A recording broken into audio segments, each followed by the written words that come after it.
السميع العليم من الشيطان اللعين الرجيم. بسم الله الرحمن الرحيم. الحمد لله الذي هدانا لهذا وما كنا لنهتدي لولا أن هدانا الله. لقد جاءت رسل ربنا بالحق. ثم الصلاة والسلام والتحية والإكرام على مولانا وسيدنا أبي القاسم محمد محمد وآل محمد وعلى آله الطيبين الطاهرين المعصومين ولعنة الدائمة على أعدائهم أجمعين من الآن إلى صباح يوم الدين. أما بعد فقد قال أبو الحسن موسى بن جعفر: من زار قبر ولدي كان له عند الله ك70 حجة مبرورا. ایک درود بھیجیے محمد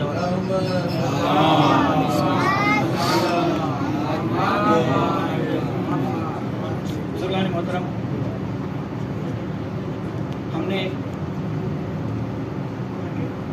جس حدیث شریفہ کی تلاوت کی اس میں امام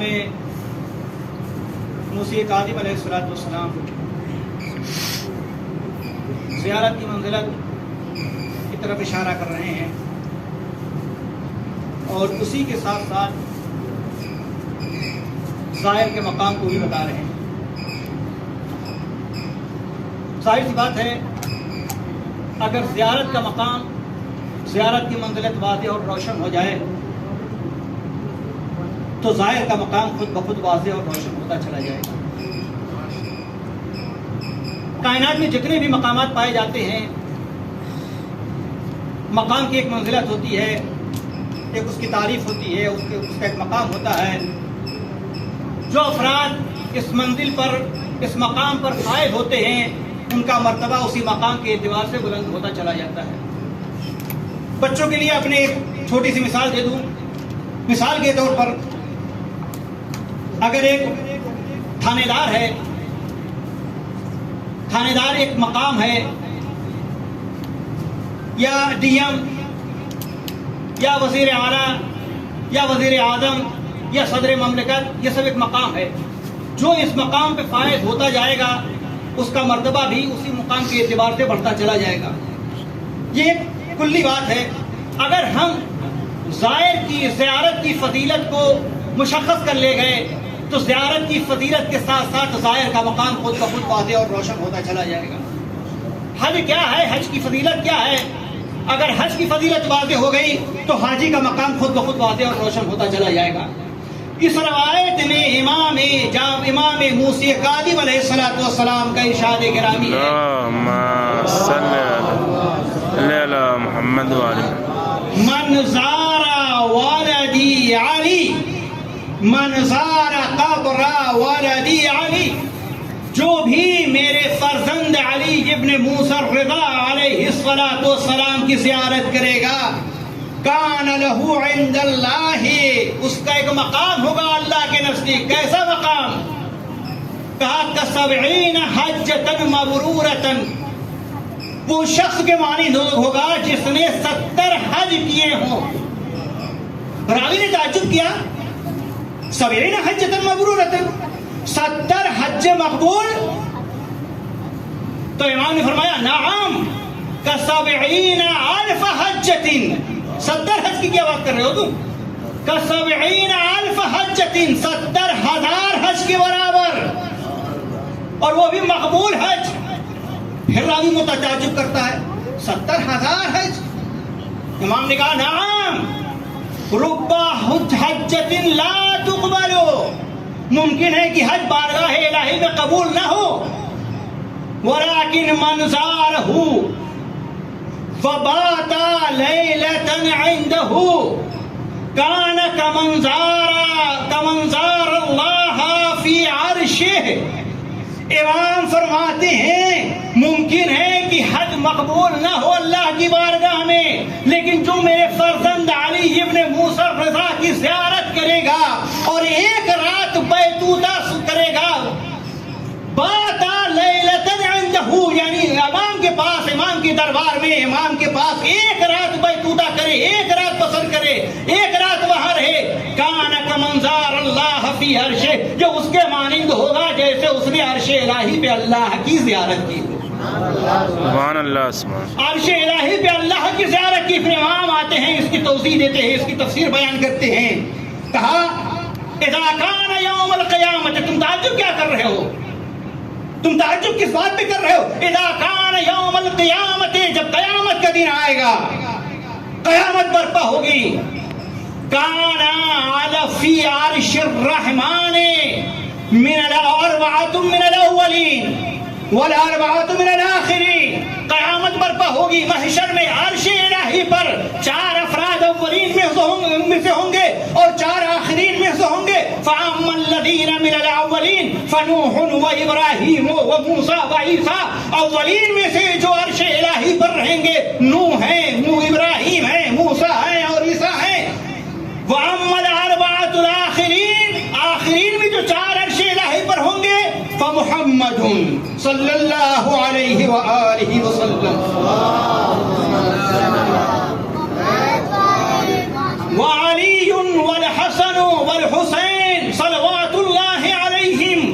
4 جو آخر عرش الہی پر ہوں گے وہ کون ہوں گے؟ محمد صلی اللہ علیہ وآلہ وسلم، علی مرتضی، امام حسن اور امام حسین علیہ الصلاۃ والسلام. فیمد المسمار، کہا یہی پر اکتفا نہیں ہے، پھر ادامہ ہے، آگے بڑھے گا کاروان، عرش الہی اور وسیع ہوگا. فیقعد معنا من زار قبور الائمۃ، عرش الہی پر ہمارے ساتھ وہ تمام افراد ہوں گے جنہوں نے ائمہ اطہار علیہم الصلاۃ والسلام کی کسی ایک قبر کی زیارت کی ہو، وہ ہمارے ساتھ عرش الہی پر ہوں گے. الا ان اعلاہم درجۃ واقربہم حوۃ زوار علی ابن موسیٰ الرضا، لیکن اس میں سب سے اعلیٰ مقام، سب سے اعلیٰ درجہ جس کا ہوگا وہ ہوں گے علی ابن موسیٰ الرضا علیہ الصلوۃ والسلام کے زوار. یہ ہے منزلت امام علی ابن موسیٰ الرضا علیہ الصلوۃ والسلام کی زیارت کرنے والوں کا مقام. ایک بات یاد رکھیے، یہ بہت ساری روایتیں ملتی ہیں اس بات میں جو مشخص کرتی ہیں کہ زیارت کا کتنا ثواب ہے. مختلف روایتیں ہیں، صرف اسی زیارت کی بات میں نہیں بلکہ ثواب الاعمال کی جتنی بھی روایتیں ہیں کہ آپ نے پڑھا ہوگا اگر یہ کام کیا، یہ عمل انجام دیا تو اس کا مرتبہ یہ ہے، یہ کام انجام دیا اس کا مرتبہ یہ ہے، یہ کام انجام دیا اس کا مرتبہ یہ ہے. جتنی بھی ثواب الاعمال کی روایات ہیں، اس کا مطلب ہرگز یہ نہیں ہوتا کہ جو بھی یہ کام کرے گا وہ اس منزل تک پہنچ جائے گا. کفن یہ مطلب نہیں ہے اس کا. ایسا نہیں ہے کہ جس نے بھی زیارت کر لی وہ حتماً 70,000 حج کے برابر اس کو ثواب مل جائے گا، ایسا ہرگز نہیں ہے. بلکہ اس کا مطلب یہ ہے کہ کوئی بھی زائر جو زیارت کرنے جاتا ہے وہ اس مقام تک پہنچ سکتا ہے، اتنی گنجائش ہے، مقام تک پہنچ سکتا ہے، گنجائش ہے. اب یہ تو زائر کی کیفیت کے اوپر ہے کہ زائر کس غرض سے گیا ہے، کس مقصد کے ساتھ گیا ہے زیارت کرنے، خلوص کتنا ہے، زائر اور مزور کے درمیان رابطہ کتنا ہے. اگر زائر اور مزور کے درمیان رابطہ گہرا ہوتا چلا جائے گا، اگر رابطہ اس حد تک پہنچ گیا کہ وہ اپنے خالق سے متصل ہو جائے تو کہا پھر یہاں ایک حج نہیں، 2 حج نہیں، 70,000 حج کے برابر ہم ثواب دیں گے. سبحان اللہ، سبحان اللہ. 70,000 حج، یعنی انسان 70,000 سال زندگی کرے اور ہر سال حج پر جائے، ہر سال کا حج مقبول ہو، تو یہ ایک زیارت کے مقابل میں ایک زیارت. اور اگر آپ جائزہ لیں تاریخ کا تو جناب آدم سے لے کر اور آج تک کتنے سال گزرے ہیں، محققین بتاتے ہیں 8 سال سے زیادہ نہیں گزرے ہیں. 8,000 سال سے 8,000 سال سے زیادہ نہیں 70,000 سال. اللہ اکبر. 70,000 سال. شاید اشارہ یہ ہو کہ قیامت آدم سے لے کے قیامت تک جتنی زندگی گزرتی چلی جائے گی، اگر تم نے ایک زیارت علی ابن موسیٰ رضا علیہ السلام کی کر لی ہے تو آدم سے لے کے قیامت تک کی جتنی زندگیاں ہیں سب پر یہ ایک زیارت بھاری ہو سکتی ہے اگر معرفت کے ساتھ انجام دی جائے. سبحان اللہ سبحان اللہ. یہ معمولی درجہ نہیں ہے، یہ زیارت کوئی معمولی مقام نہیں ہے. اچھا، زیارت کا اتنے حج کا ثواب ہے، حج کی فضیلت کیا ہے؟ اگر حج کی فضیلت واضح اور روشن ہو گئی تو زیارت کی فضیلت خود بخود واضح ہو جائے گی. حج کی کیا فضیلت ہے؟ امام حج سے تشریف لائے تھے کہ اتنے میں مکہ کا ایک سربت بند آدمی آتا ہے اور اس نے کہا ابن رسول اللہ، میں اس سال حج سے محروم ہو گیا، میں حج نہیں کر سکا ہوں. میں کون سا فعل، کتنے خیرات کروں کہ مجھے اتنا مرتبہ مل جائے، اتنی منزلت مل جائے کہ جو ثواب کی منزلت ہے، حج کا ثواب ہے، حج کی منزلت ہے، حاجی کی منزلت ہے، اتنا مجھے مل جائے. امام نے فرمایا وہ پہاڑ دیکھ رہے ہو؟ کہاں دیکھ لیا حضرت. کہا اگر اس پہاڑ کی مقدار میں سونا اور چاندی اللہ کی راہ میں خرچ کرو تب بھی تم حاجی کا مقام نہیں پا سکتے ہو. معلوم یہ ہوا کہ بیت اللہ کی زیارت کرنا اور ہے، ولی اللہ کی زیارت کرنا اور ہے. اگر بیت اللہ کی زیارت کی، اگر تم خدا نخواستہ محروم ہو گئے تو کتنی مقدار میں انفاق کرو؟ کہا اس پہاڑ کی مقدار میں سونا چاندی انفاق کرو تب بھی اس کے برابر نہیں ہو سکتے ہو. اگر حج کر لیا ہے تو اس کا مطلب یہ ہے کہ تم نے بہت بڑا کمال کر دیا ہے، تمہیں اتنا بڑا مرتبہ مل جائے گا کہ اللہ کی طرف سفر کرو، اللہ کی طرف کوچ کرو گے، اللہ سے متصل ہو جاؤ گے. مگر بیت اللہ کی زیارت اور ہے، ولی اللہ کی زیارت اور ہے. یہاں تم اگر حج کرو گے تو ایک مرتبہ حج کا ملے گا، یہ حج کا ایک مرتبہ. لیکن اگر زیارت کرو گے تو روایت کے فقرے ہیں 70,000 حج کے برابر تمہیں مقام مل سکتا ہے. یہ ہے منزلت، یہ ہے زیارت علی ابن موسیٰ رضا علیہ السلام کی منزلت. جو زیارت کرے گا علی ابن موسیٰ رضا علیہ السلام کی، اس کے مقام کا اندازہ لگائیے. سورہ وسیلت ففروا الی اللہ فإنی لکم منہ نذیر مبین. ففروا الی اللہ، فرار کرو اللہ کی طرف، دوڑو اللہ کی طرف. میں تمہیں ڈرا رہا ہوں، بالکل یہ انذار بھی بالکل آشکار ہے، دھکا چھپا نہیں ہے، انذار بالکل آشکار ہے. ففروا الی اللہ، اگر تم چاہتے ہو گزشتہ قوموں کی طرح تمہارا انجام نہ ہو تو اللہ کی طرف کچھ کرو. پر اسی آیت مبارکہ کی تفسیر خود ہی دوسری آیت میں ہے، لا تجعلوا مع اللہ الہا آخر فلا تجعلوا ولا تجعلوا مع اللہ الہا آخر انی لکم منہ نذیر مبین. تم اللہ کے ساتھ کسی دوسرے خدا کی پرستش نہ کرو، اللہ کے ساتھ کسی دوسرے خدا کو نہ مانو، اللہ کے ساتھ کسی دوسرے خدا کو نہ رکھو. فلا تجعلوا مع اللہ الہا آخر، کسی خدا کو اس کے ساتھ نہ رکھو.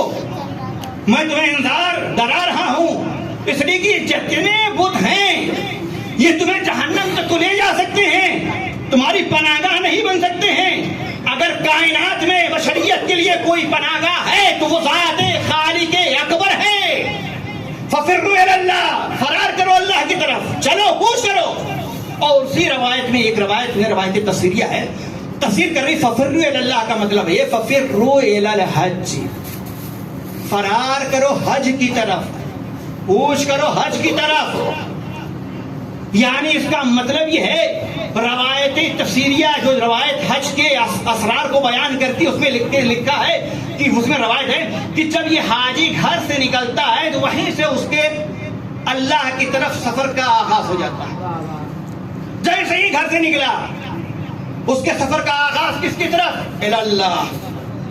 اور جب حج اس نے مکمل کر لیا، کہا اس کا حج مکمل ہو گیا ہے. جب حج مکمل ہو گیا تب اس کو کہا جا سکتا ہے یہ موحد ہے، اس لیے کہ اس نے سارے خداؤں سے رابطہ ختم کر کے اللہ کی بارگاہ میں دوڑتا ہوا گیا ہے. جب سارے دنیا سے تعلقات ختم ہو گئے، سارے دوسرے خداؤں سے رابطہ منقطع ہو گیا، صرف ذات اقدس الہ سے رابطہ رہا، تو اس کو کہتے کہ موحد حج کر دیا تو موحد ہو گئے،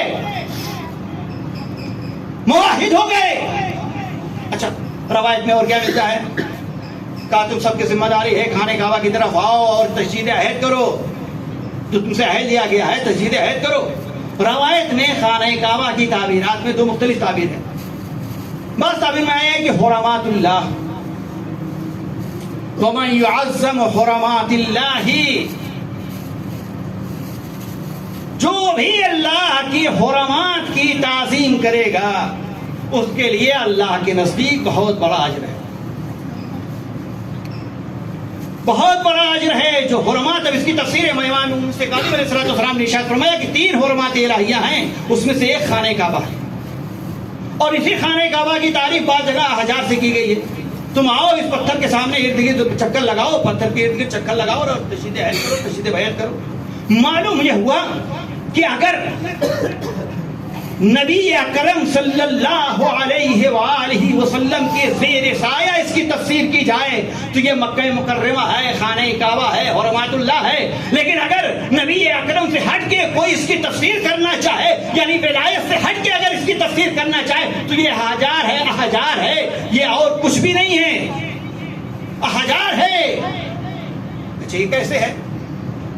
کہ دیکھیے یہ خانہ کعبہ ہے، خانہ کعبہ زمین پر ہے، یہ مطاف ہے مومنین کا، مومنین آتے ہیں اس کے ارد گرد طواف کرتے ہیں۔ اس کے بالکل محاذی ایک درود بھیجیے محمد اور آل محمد پر۔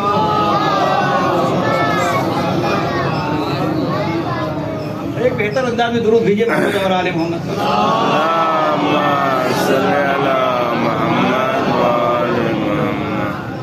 خانہ کعبہ یہ مطاف ہے مومنین کا، مومنین طواف کرتے ہیں۔ اس کے بالکل محاذی بیت المعمور ہے، ملائکہ کا مطاف ہے، ملائکہ طواف کرتے ہیں۔ اس کے محاذی عرش الہی ہے۔ بس خانہ کعبہ، بیت المعمور، عرش الہی۔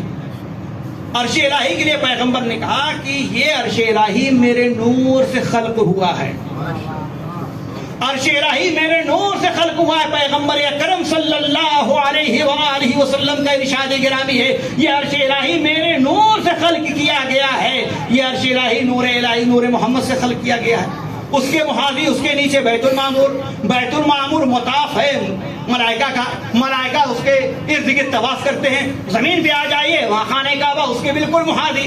یہ خانہ کعبہ کے ارد گرد جو مومنین طواف کرتے ہیں، یہ حقیقت میں خانہ کعبہ کے ارد گرد طواف نہیں ہو رہا ہے، یہ طواف ہو رہا ہے عرش الہی کا۔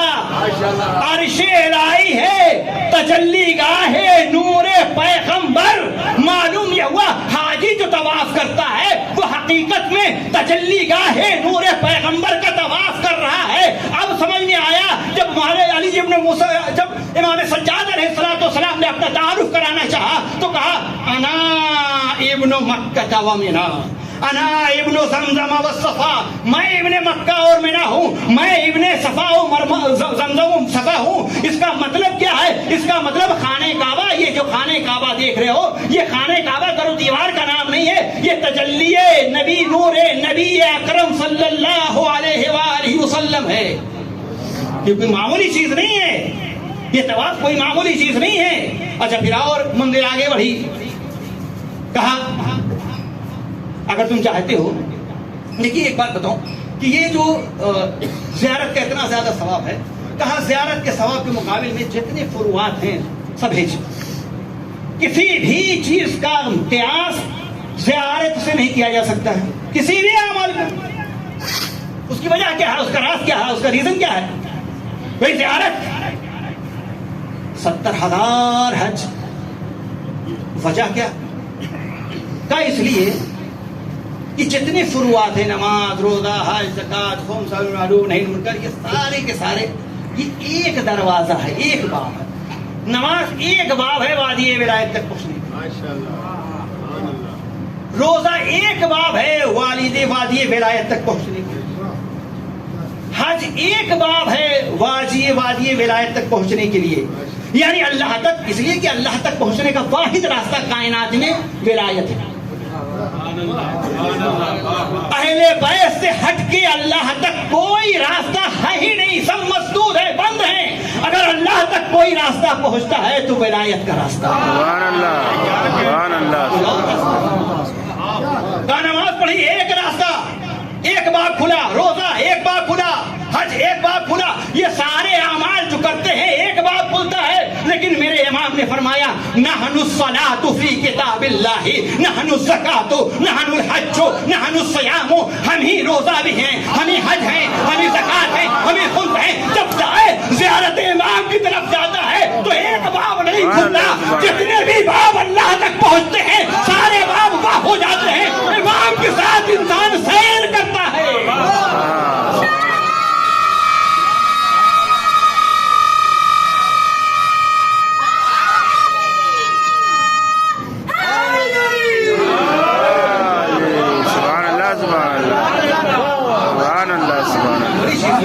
زیارت علی ابن موسیٰ رضا علیہ السلام کی زیارت کو جاؤ.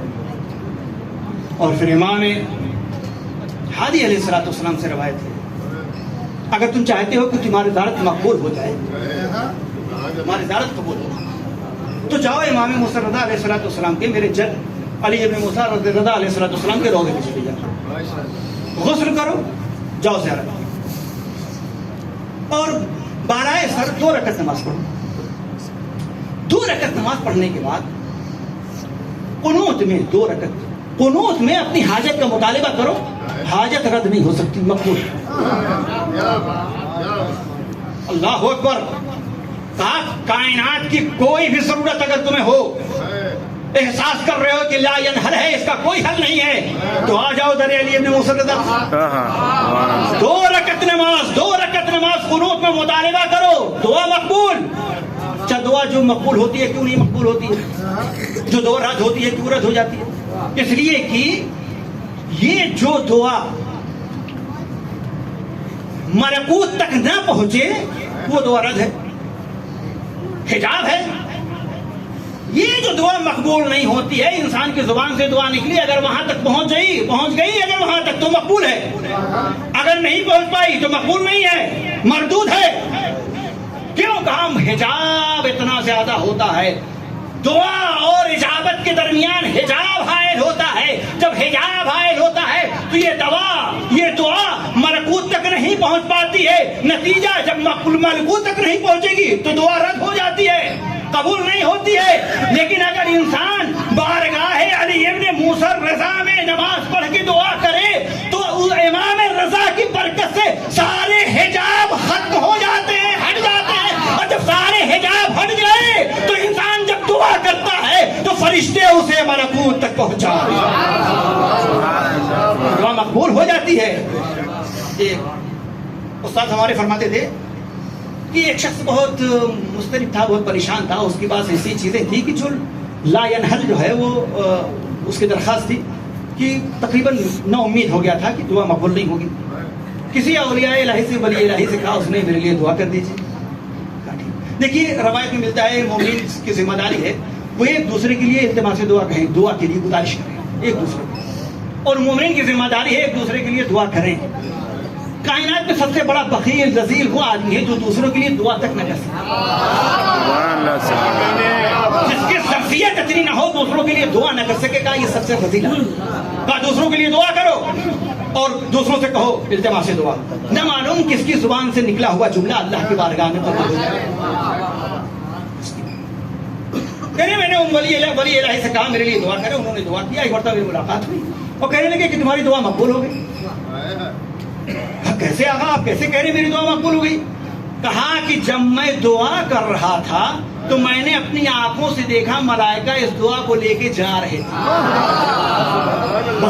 بصیرت دعا لے کے جا رہے تھے. معلوم ہوا جب فرشتے دعا لے کے چلے جائیں تو دعا مقبول.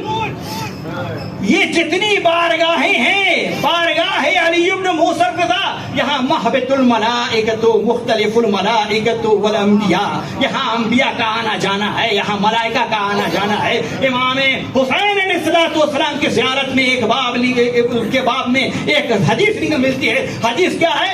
حدیث یہ ہے کہ فوج در فوج فرشتے آتے ہیں اور جاتے ہیں.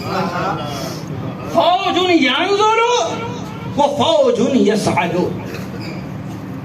فرشتوں کا آنا جانا ہے. جس طرح مومنین زیارت کے لیے جاتے ہیں آتے ہیں جاتے ہیں آتے ہیں, کچھ بھی ہو جاتا ہے کچھ نکلتا ہے, کچھ جاتا ہے کچھ نکلتا ہے, اسی طرح فرشتے آتے ہیں جاتے ہیں آتے ہیں جاتے ہیں. اور جب یہ اوپر جاتے ہیں تو ان سے جب پوچھا جاتا ہے تمہاری کوئی خواہش, تم گئے تھے زیارت کے لیے, کوئی اور خواہش؟ کائنات میں صرف ایک ہی خواہش میری اور ہے, وہ یہ ہے کہ دوبارہ مجھے پھر بارگاہ میں دوبارہ حاضری مل جائے بارگاہ میں. اس لیے کہ ملائکہ زندگی میں ایک ہی بار زیارت کو آ پاتے ہیں. کا تمنا یہی کہ دوبارہ زیارت مل جائے, بارگاہ ملکوتی امام رضا میں حاضری مل جائے. قسم خدا کی ہماری خوش قسمتی ہے کہ ہمارے لیے دروازہ بند نہیں ہے. جب چاہو بارگاہ امام رضا میں جا کے اپنا مطالبہ کر لو. جہاں فرشتوں کا آنا جانا ہو وہاں دعائیں رد نہیں ہوتی ہیں, وہاں دعائیں مقبول ہوتی ہیں. اچھا زیارت کی منزلت واضح. اچھا جب اتنا مقام ہے زیارت کا, اتنی منزلت ہے زیارت کی, تو اس کے آداب کیا ہیں؟ کا آداب یہ ہے زیارت کرنے کا, جب گھر سے نکلو تو پہلے غسل کرو, اور غسل کرنے کے بعد کیا کہو؟ اللہم طاہرنی وطاہر قلبی واشرح صدری. پروردگار مجھے پاک و پاکیزہ کر دے, میرے قلب کو پاک و پاکیزہ کر دے, میرے سینے کو کشادہ کر دے. یہ وادی ولایت ہے. قسم خدا کی وادی ولایت میں بغیر جسم و روح کی طہارت کے کوئی قدم نہیں رکھ سکتا. سبحان اللہ سبحان. یہ وادی ولایت ہے. کہا جسمانی روح قلب کی طہارت اور شرح صدر بھی ہونا چاہیے. بغیر شرح صدر کے کوئی وادی ولایت پہ قدم نہیں رکھ سکتا ہے. ظاہر میں جانا اور ہے, حقیقت میں بارگاہ ملکوتی میں جانا اور ہے. کہا نہیں جا سکتا ہے. کہا پھر دروازے پہ کھڑے ہو جاؤ, کیا کہو؟ بسم اللہ وباللہ وإلی اللہ وابن وابن رسول اللہ حسبی اللہ توکلت علی اللہ انی توجہت الیک وإلیک سبقت وإلیک وما عندک اردت. دروازے پہ کھڑے ہو تو کیا؟ بسم اللہ وباللہ الی اللہ. یہ سفر کہاں تک ہے؟ الی اللہ. یہ سفر اللہ تک جانے والا ہے. زیارت کو جا رہا ہے انسان, یہ سفر کہاں؟ اللہ کی طرف ہے. لوگ کہتے ہیں زیارت جو کہتے ہیں شرک ہے, قسم خدا کی وہ حقیقت میں زیارت کا مفہوم نہیں سمجھتے. یہ سفر شرک کیا ہے؟ یہاں تو وہ ہیں, یہاں موحدین آتے ہیں جو خلص موحد ہوتے ہیں, وہ یہاں پہنچتے ہیں. اس لیے کہ توحید تک پہنچنے کے لیے اللہ اللہ کہنے سے کوئی توحید تک نہیں پہنچ پاتا ہے. اگر توحید تک پہنچنا ہے تو اپنے سارے اعمال کو علی سے متصل کرنا پڑے گا. جب تک اپنے کردار کو اہل بیت کے کردار سے مطابقت نہیں رکھ دو گے اس وقت تک تم موحد نہیں ہو سکتے ہو. اگر موحد ہونا ہے تو اس کا ایک ہی راستہ ہے توحید تک پہنچنے کا, اور وہ ہے علی ابن ابی طالب کی بنا. اور پھر گئے تو کیا کہنا ہے؟ کہا مقصد کیا ہے؟ اللہ, بسم اللہ وباللہ وإلی اللہ. مقصد اللہ تک پہنچنا ہے. جب مقصد اللہ تک پہنچنا ہے, موحد کوئی ہو سکتا ہے جو زیارت کو جائے. جب مقصد اللہ تک پہنچنا ہے تو سرمایہ کیا ہے؟ ہمارے پاس سرمایہ کیا ہونا چاہیے؟ کہا حسبی اللہ توکلت علی اللہ. سرمایہ توکل ہونا چاہیے اللہ پر, سرمایہ اللہ پر مکمل بھروسہ ہونا چاہیے. اگر تم پہنچنا چاہتے ہو اللہ تک تو یاد رکھو, اگر وادی ولایت تک پہنچنا چاہتے ہو تو اللہ پر بھروسہ کرنا پڑے گا, اللہ پر اعتماد کرنا پڑے گا. جب تک اللہ پہ اعتماد نہیں کرو گے اس وقت تک وادی ولایت پہ قدم نہیں رکھ سکتے ہو. ولایت پہ بھروسہ کرنا پڑے گا. اچھا انسان نے قدم رکھ دیا, گیا وہاں, اب کہا اجازت مانگو. اجازت کس چیز کی ہے؟ کہو انی وقفت علی باب من ابواب بیوت نبی. پروردگار میں کھڑا ہوں کہاں؟ تیرے نبی کے گھر کے دروازوں میں سے ایک دروازے. کہاں کھڑا ہوں؟ نبی اکرم کے دروازے کے گھر کے پاس. کعبے کو اگر عظمت ملی ہے تو تجلی نور پیغمبر اکرم صلی اللہ علیہ وآلہ وسلم سے. اور یہ حرم بیت نبی ہے, بیت نبی ہے, یہاں مجسم نور پیغمبر ہے. اگر چاہیے ہے تو آؤ. کیا کہو؟ اجازت مانگو. اور اجازت معمولی اجازت نہ مانگو, معمولی اجازت نہیں. فاضل لی فی الدخول, افضل ما اذنت لاولیائک، معمولی اجازت نہیں کا پروردگار وہ اجازت دے جو تیرے بہت بڑے بڑے خاص اولیاء کو اجازت ملتی ہے. کیا مطلب؟ یعنی چھوٹ بھائیوں والے اجازت نہ مانگو کہ ایسا نہ ہو ایک ہی دروازے پہ جا کے کھڑے ہو جاؤ، دوسرا دروازہ تمہارے لیے بند ہو، دوسرے مقامات بند ہو، ایک ہی دروازے پہ توقف نہ کرو. کہا ایسا اذن مانگو جس اذن میں سارے دروازے کھلے ہوں، سارے مقامات کی زیارت ہو. ایسی اجازت کون سی اجازت؟ کہا اولیاء خاص کی اجازت. سلمان آئے ہیں زیارت کے لیے، مثلا اگر سلمان آئے اجازت مانگ رہے، فرشتوں جاؤ استقبال کے لیے، میرا زائر آیا ہے سلمان. فرشتوں جاؤ استقبال کے لیے، میرا زائر مقداد آیا ہے، ابو ذر آئے ہیں. بھائی وہ اجازت مانگو. یہ نہ دیکھو کہ ہم کہاں وہ کہاں، یہ نہ دیکھو ہم کہاں وہ کہاں. بالکل صحیح کہہ رہے ہو، ہم کہاں وہ کہاں، فاصلہ بہت ہے. مگر قسم خدا کی ہمارے امام کا فضل اتنا زیادہ ہے کہ ہمارے گناہ چھوٹے ہیں، اس کا فضل بہت بڑا ہے.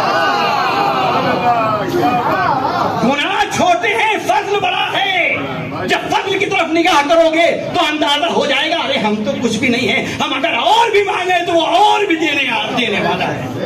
وہ جو غیروں کو اجازت دیتا ہے وہ ہمیں اجازت نہیں دیتا. کیا بولے کہو فاضل فی الدخول افضل ما اذنت لاولیائک. معمولی اذن نہیں چاہیے، وہ اذن چاہیے جو اولیاء خاص کو اجازت ملتی ہے تاکہ سارے دروازے وہ ہو جائیں، وہ سارے مقامات کی زیارت ہو جائے. ایسی اجازت چاہیے ہے. اچھا اجازت مانگی اور آخر میں کیا احتراز کرو. فَإِن لَمْ أَكُنْ أَهْلًا لِذَلِكَ فَأَنْتَ أَهْلٌ لِذَلِكَ. ہم تو اس قابل نہیں ہیں. چھوٹا منہ بڑی بات، چھوٹا منہ بڑی بات. ہم مانگ رہے ہیں سلمان جیسے عظیم المرتبہ شخصیت کی طرح کی اجازت. کیسے وہ اجازت؟ وہ اجازت ہمیں اس کا مطالبہ ہے. لیکن ان لم اکن اہل لذالک، اگر میں اس کا اہل نہیں ہوں تو آپ کا مہمان تو ہوں. میں اس کا اہل نہیں ہوں مگر آپ کا مہمان ضرور ہوں. مولا میں آپ کے در پہ آیا ہوں، اجازت مانگ رہا ہوں. قسم خدا کی وہ اہل بیت جو من مانگے دیا کرتے ہیں، وہ مانگنے کے بعد اگر نہ دے تو یہ ہو ہی نہیں سکتا. بہار ہے، مانگو اجازت دی. اور جب داخل ہو گئے دربار میں، جب داخل ہو گئے تو پھر کیا کریں؟ کہا دباتے کا بوسہ لو، در و دیوار کا بوسہ لو. جاؤ چوکھٹوں کو چومو، دروازوں کو چومو، بوسہ لو.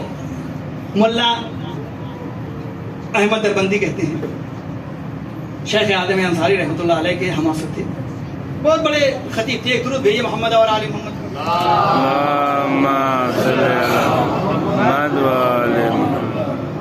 بہت عظیم المرتبہ کہہ رہے ہیں آقا.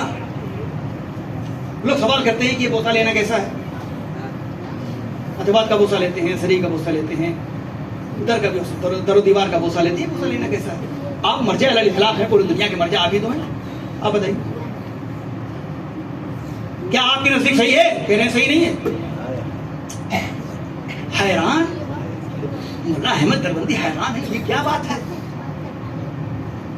شاید کسی عظیم المرتبہ شخصیت کہہ رہی ہے کہ نہیں صحیح نہیں ہے. علماء کی نشست تھی. پوچھا آقا یہ کیا آپ نے کہا، یہ آپ نے کیسے کہہ دیا کہ اصل صحیح نہیں بوسہ لینا، یا دلیل کوئی ہے؟ پوچھا بتا سکتا. کہا امیر المومنین کے اعتبار ان کے در و دیوار کا بوسہ حسنین لیتے ہیں.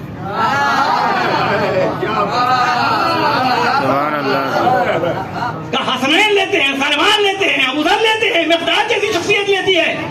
ہم کیا کریں؟ قسم خدا کی حضرت نے فرمایا، آقا نے فرمایا، شیخ انصاری نے فرمایا، ہم ابو الفضل العباس علیہ الصلوۃ والسلام کے زائر کے قدموں کی جو نشانات ہیں اس کا بوسہ لیں، اس کا بوسہ لیں. کیا اس کا بوسہ لیں. بڑی عظیم شخصیت ہے اور یہ کوئی معمولی چیز نہیں ہے. جناب آدم میں ایک تجلی تھی روح کی، ایک تجلی روح تھی. فَإِذَا نَفَخْتُ فِي الرُّوحِ فَقَعُوا لَهُ سَاجِدِينَ. جب میں اس میں روح پھونک دوں تو ملائکہ، جبرائیل، میکائیل، اسرافیل، اسرائیل، تمام بڑے بڑے انبیاء کی ذمہ داری ہے اسجدوا لآدم ہے.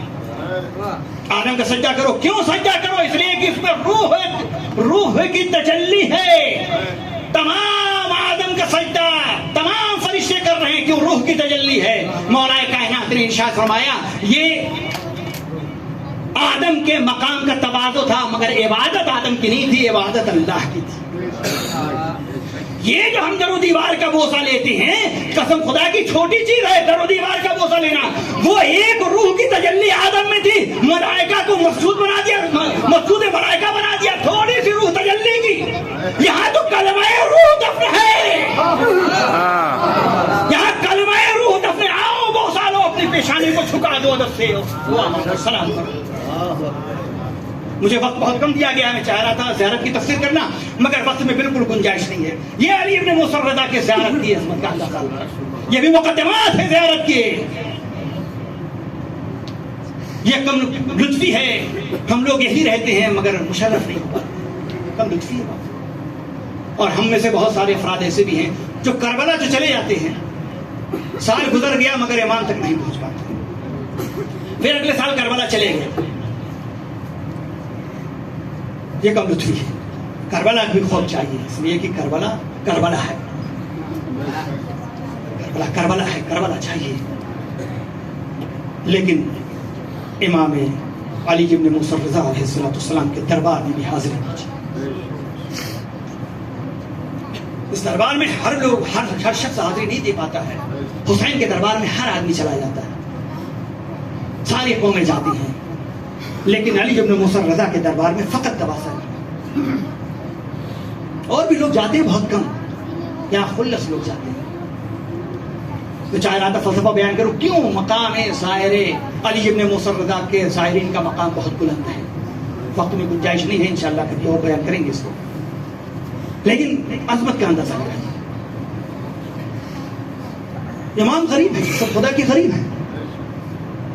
السلام علیکم یا غریب الغرباء. غریب ہے،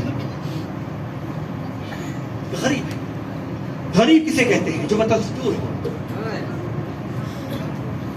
بہت سارے امام بھی وطن سے دور دفن ہیں، مگر فرق ہے.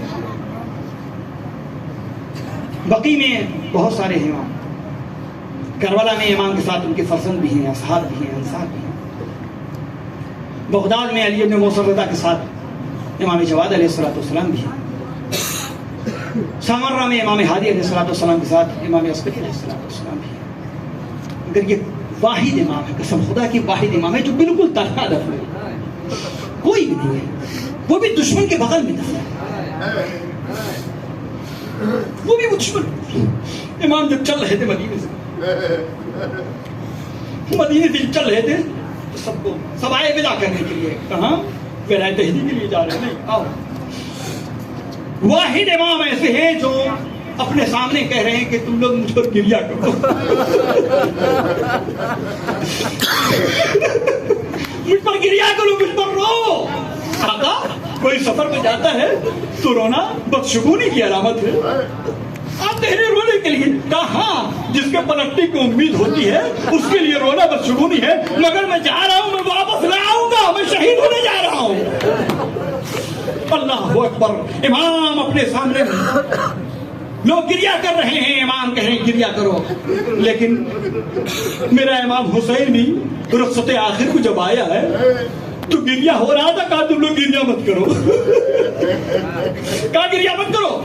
جب کوئی باقی نہ رہا کا سلام، جب کوئی باقی نہ رہا سب شہید ہو گئے تو ایک مرتبہ کہا حل من ناصر ینصرنا حل من مغیث یغیثنا. بحرام مچ گیا، خواتین میں بحرام مچ گیا ہے. زینب ام کلثوم جناب سکینہ ایک رو رہی ہیں اس طریقے سے کہ جناب امام حسین علیہ السلام کو چھوڑنا نہیں چاہتی ہیں. راوی کہتا ہے میں دیکھ رہا ہوں کوئی ہاتھوں کا بوسہ لے رہا ہے، کوئی پیروں کا بوسہ لے رہا ہے، کوئی دامن پکڑ رہا ہے. امام کو کوئی چھوڑ. امام کہہ رہے ہیں چپ رہو، خاموش رہو، خاموش رہو. یہاں امام تلقین کر رہے ہیں خاموش کی، وہاں امام رضا جب نکل رہے ہیں تو کہہ رہے ہیں مجھ پر گریا کرو، مجھ پر گریا کرو. کیوں گریا کرو؟ اس لیے کہ امام یہاں امام حسن حسین علیہ السلام گریا کرنے سے منع کرتے ہیں. جناب سکینہ جب گریا کر رہی تھی تو امام نے ایک جملہ کہا بیٹی اب اس سے زیادہ گریا نہ کرو، میرا دل پھٹا جا رہا ہے. اس لیے کہ میرے بعد تم پر مصائب ڈھائے جائیں گے، اتنے مصائب پڑیں گے، اس کے بعد جتنا رونا ہو رو لینا، مگر میرے سامنے مت رو، ابھی تو کم سے کم خاموش رہو۔ مگر امام رضا علیہ السلام جب مدینے سے نکلے ہیں تو کہہ رہے ہیں مجھ پر گریا کرو، اس لیے کہ میں شہید ہونے جا رہا ہوں، اب صحیح سالم واپس نہیں آؤں گا۔ یہ امام کا خاصہ ہے، امام کہہ رہے ہیں گریا کرو۔ عزاداروں، تاریخ میں دو بہنیں ایسی ملتی ہے جو اپنے بھائی سے جدا ہونا نہیں چاہتی، ایک زینب اور ایک معصومہ سلام اللہ علیہ۔ حتیٰ جناب زینب کا جواب دعا ہے تو کہہ دیا تھا عبداللہ سے کہ دیکھو میں ایک شرط پہ عرض کروں گی، میرا بھیا جب جائے گا تو مجھے اجازت دینی پڑی کہ میں اپنے بھیا کو نہیں چھوڑ سکتی۔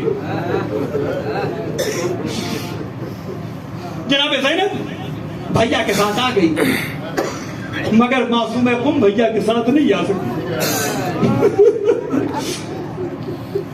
تڑپ، بے قراری، بھیا کی جدائی، رہا نہ گیا، مدینہ چھوڑ دیا، بھائیوں کو لیا، بھتیجوں کو لیا، مدینہ چھوڑ دیا، خراسان کی طرف آ رہے ہیں۔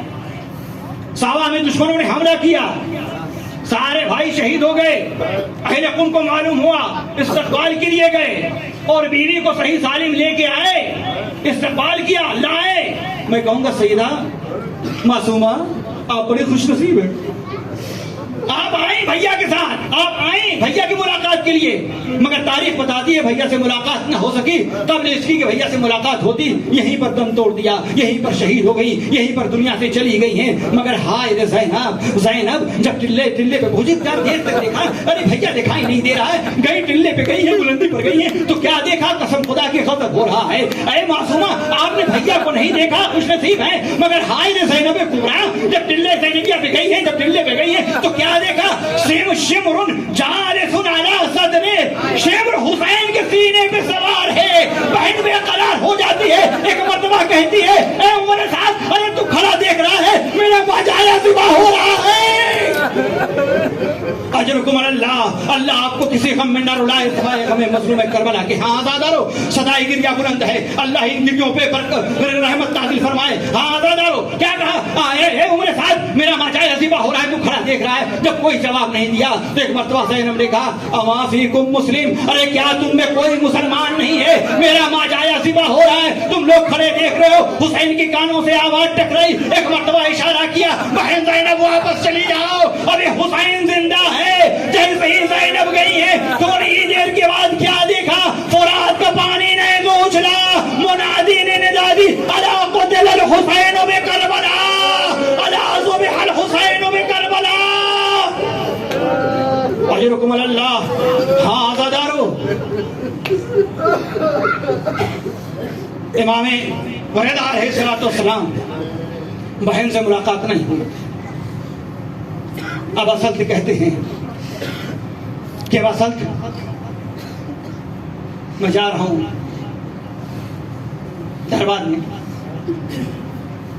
اگر دربار سے واپس ہوں اور میرا سر پر رہنا ہو تو مجھ سے گفتگو کرنا،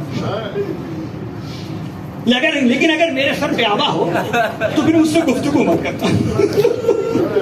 اب اصل کہتے ہیں میں امام کے ساتھ ساتھ چلا، آیا امام کے ساتھ ساتھ دارالعمارت تک آیا۔ دو مختلف روایتیں ہیں، ایک روایت یہ ہے کہ اب اصل پورا منظر دیکھ رہے تھے، ایک روایت تھی دروازہ بند ہو گیا، امام دروازے کے اندر آئے، مامون نے استقبال کیا، پیشانی کا بوسہ لیا، اپنے بغل میں بٹھایا، انگور کا خوشہ اٹھایا، 2-3 دانے اس کے کھائے اور امام سے کہا بسم اللہ۔ امام نے کہا ہم نہیں کھا سکتے، اصرار کیا امام بسم اللہ، امام نہیں کھا رہے ہیں، ہاں اختیار نہیں ہے یہاں، زبردستی ہے، زور ہے، کھانا پڑے گا۔ امام نے 3 دانے کھائے اور خوشے کو پھینک دیا، اور جب پھینکے ہیں وہ واپس جانے لگے۔ ایک مرتبہ مامون کہتا ہے آقا آپ کہاں جا رہے ہیں، اے فرزند رسول خدا آپ کدھر جا رہے ہیں؟ امام نے کہا وہی جا رہا ہوں جہاں تم بھیجنا چاہتے ہو۔